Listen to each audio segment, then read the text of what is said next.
Good morning, Miller students. Today we will be reading Magic Ramen. This is one of our last books before our Thanksgiving break. I wanted to read you plenty of books about different types of foods that you can eat that are very delicious during this holiday season, because I know everyone will be enjoying themselves with their Thanksgiving dinner with family. Even if it's your immediate family, it's still a thankful blessing. Let's get started. Magic Ramen, written by Andrea Wang.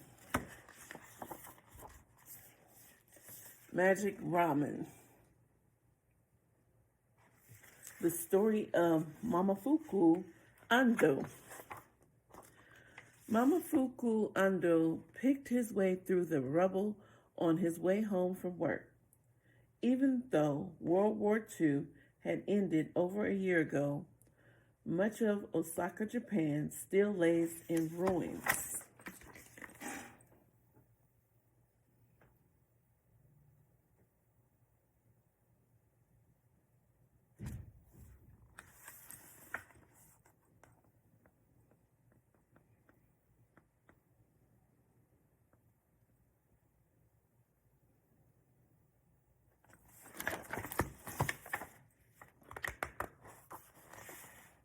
Across the street, a long line of people wound down the sidewalk. It was winter, and they shivered in their ragged clothes. What are they waiting for? Andu wondered. At the head of the line, billows of steam rose from a shack. Inside, a man was selling ramen noodle soup. Bad harvest, rationing, and war had made food scarce. The poor ate grass and bark to survive. Orphans scrounged through garbage for something to eat. Those lucky enough to have some money waited for hours and paid outrageous prices for a meager bowl of ramen.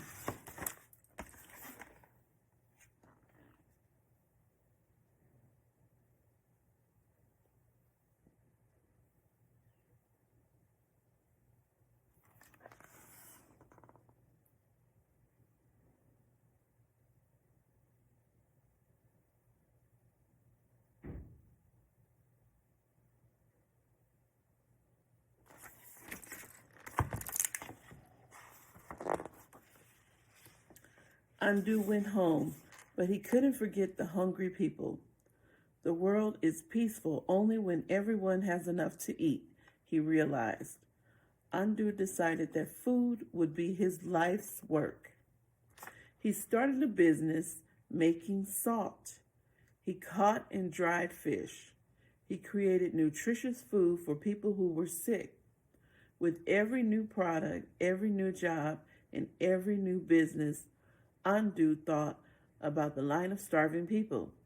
He thought about them for over 10 years. Then, one of Andu's business deals ended badly. He was penniless. Once again, Andu remembered the thin and hungry people. Wouldn't it be wonderful, he thought, if whole families could have noodles whenever they wanted? No more waiting in line in the cold. No more high prices. No more empty stomachs. He dreamed about a new kind of ramen. His ramen wouldn't be like other noodles. It would be more nutritious. In a shed in his backyard, Andu mixed flour, salt, and water together.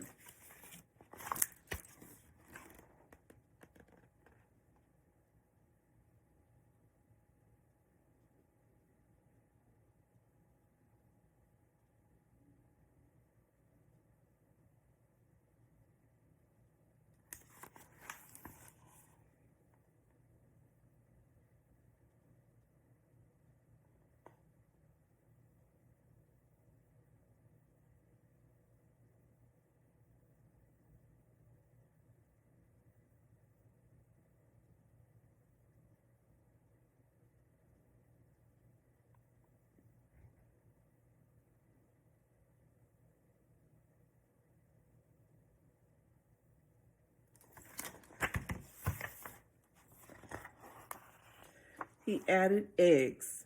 He added powdered milk. He even added spinach. Nothing worked. The noodles were too crumbly, or too sticky, or too lumpy.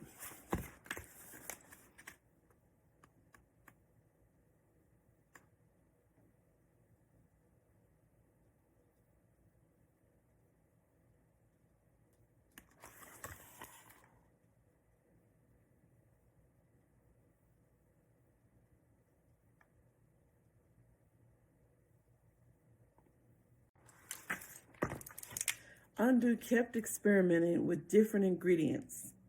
One day, he cranked the handle of his noodle making machine and tested the noodles that came out. They didn't crumble, stick, or lump. It was just the right mix of ingredients. Andu realized the key to the preparation of food is balance.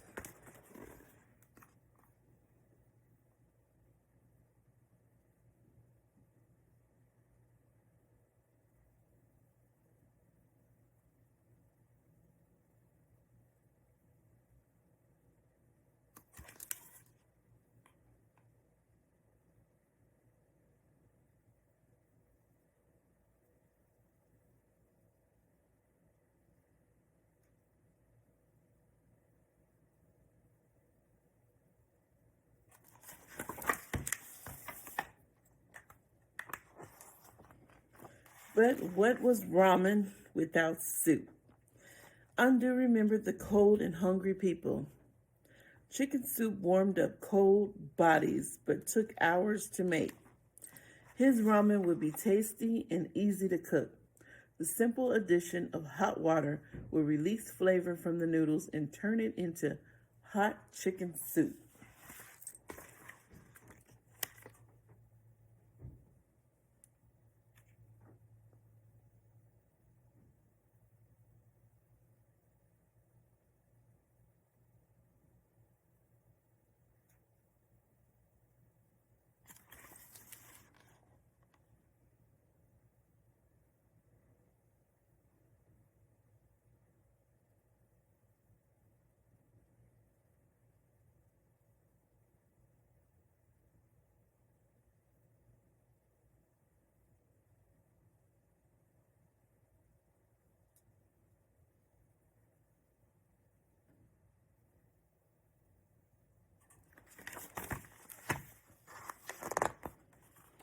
Andu kept experimenting.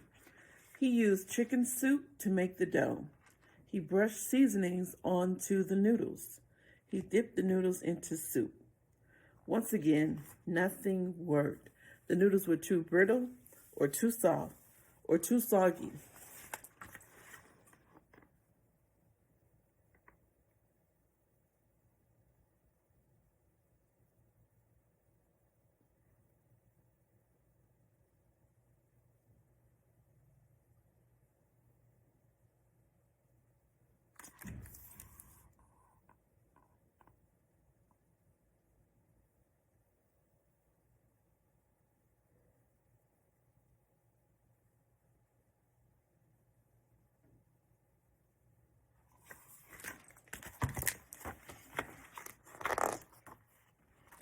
Andu kept experimenting with different methods.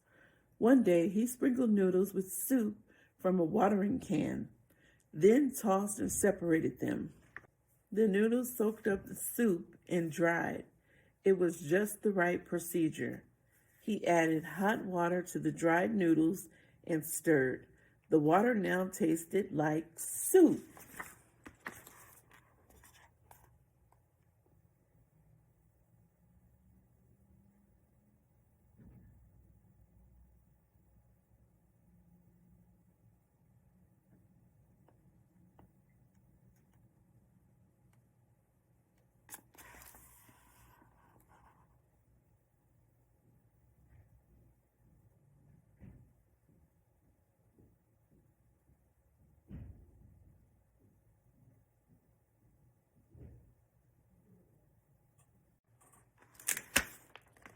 But the noodles were too tough.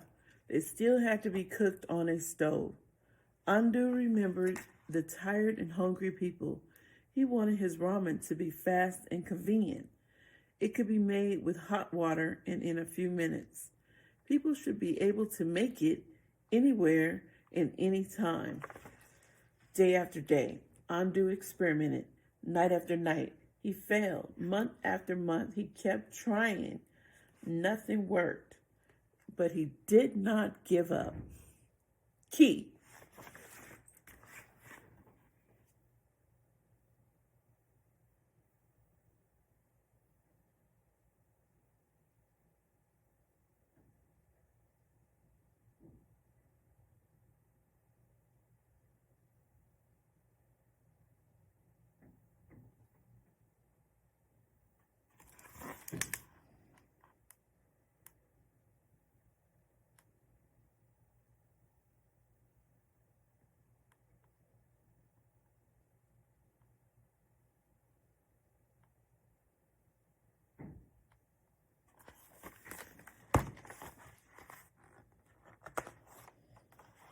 One night, Andu watched his wife, Masako, fry tempura. She coated vegetables and seafood in batter and dropped them into hot oil. The water in the batter evaporated and left tiny holes in the now crunchy coating. He stared at the tempura. The batter was made from flour and water, just like his noodles.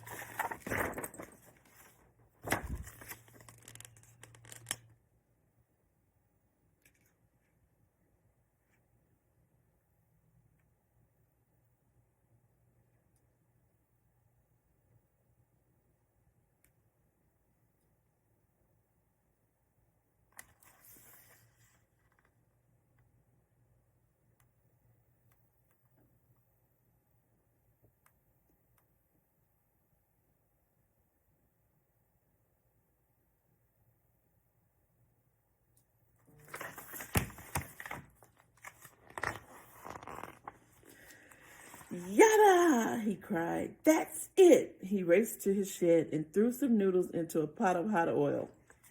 Then sizzled and popped and crisped.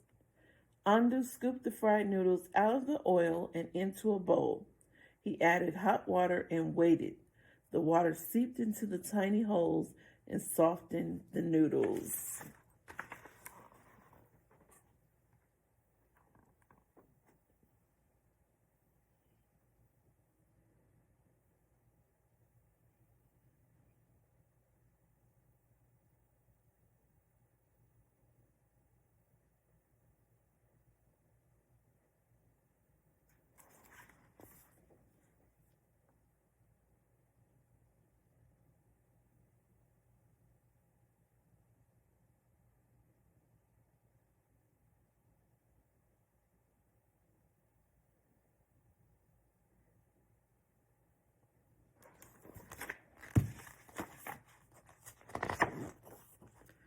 Two minutes later, he plunged a pair of chopsticks into the bowl. He stirred and slurped. The noodles were tender and chewy. They floated in a bowl of hot and tasty soup. After a year of trying, Andu had finally done it. He had invented instant ramen noodles. We love them.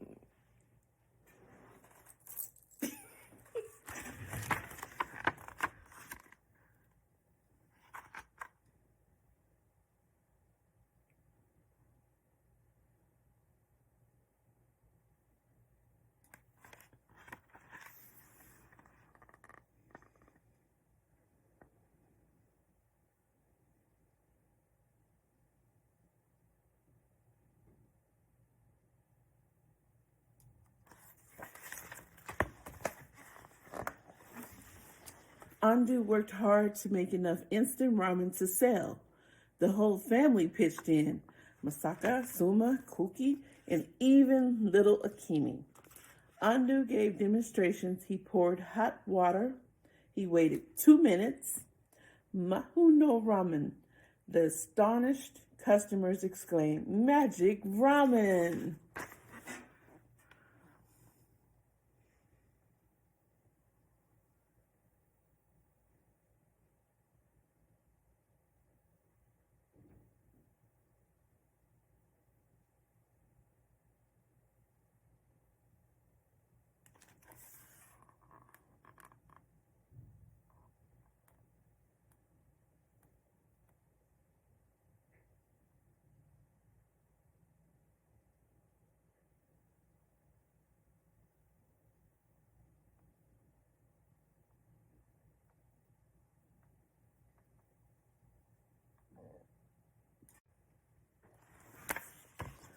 Soon everyone was eating Andu's ramen. Poor people, children, busy workers, even royalty.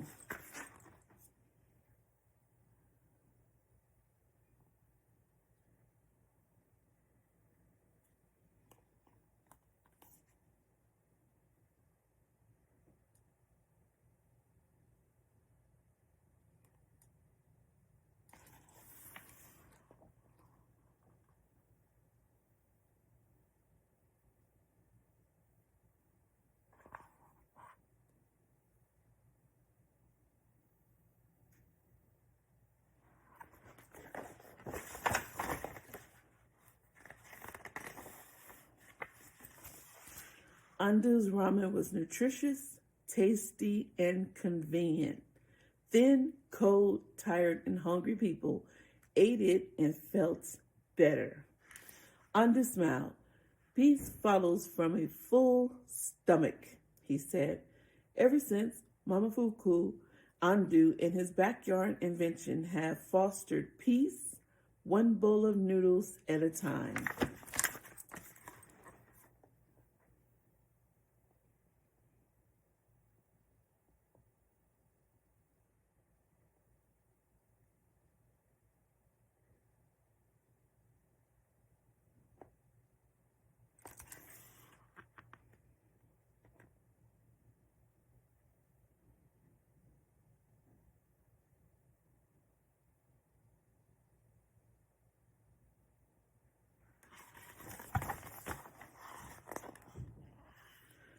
Author's notes.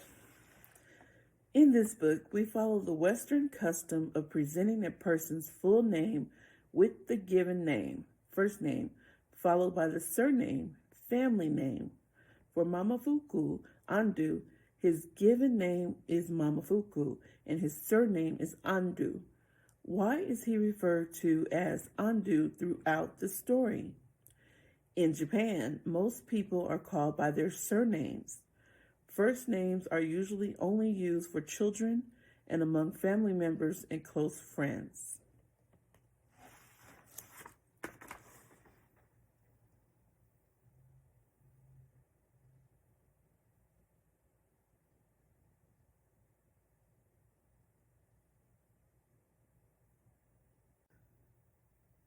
Afterword.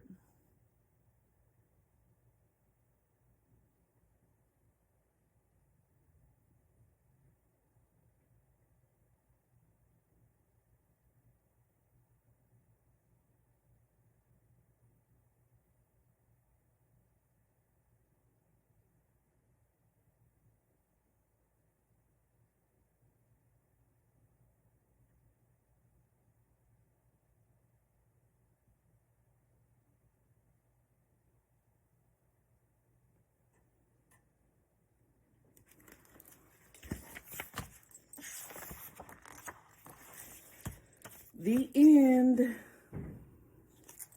Magic ramen. We all love ramen. Happy Thanksgiving.